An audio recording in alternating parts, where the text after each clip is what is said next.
मनुजावोत्तिष्ठ भोजाग्रत मनुजावोत्तिष्ठ भोजाग्रत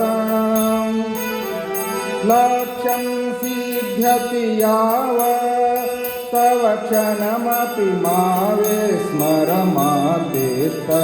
उत्तिष्ठ भोजाग्रत मनुजावोत्तिष्ठ भोजाग्रत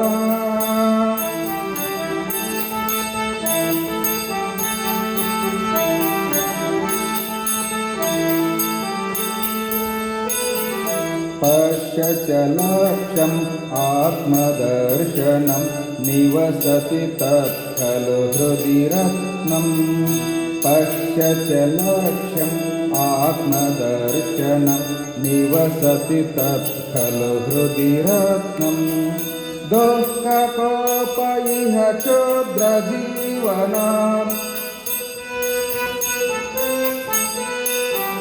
दुःखकोप इह क्षुद्रजीवन पुनः सन्त्रासम् अनुभव मा भो उत्तिष्ठ भोजाग्रत मनुजा उत्तिष्ठ भोजाग्रत मनुजा उत्तिष्ठ भोजाग्रत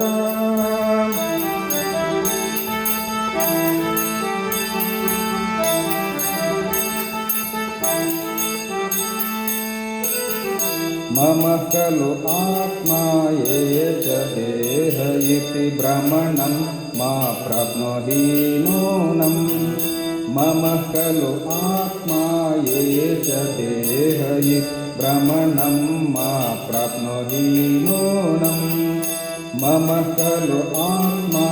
एष देह इति भ्रमणं मा प्राप्नोहि नूनम् आत्मारोप हे अमृतपौत्र भो आत्मारोप हे अमृतपौत्र भो अमरानन्द परिपूर्णत्वम् उत्तिष्ठ भोजाग्रत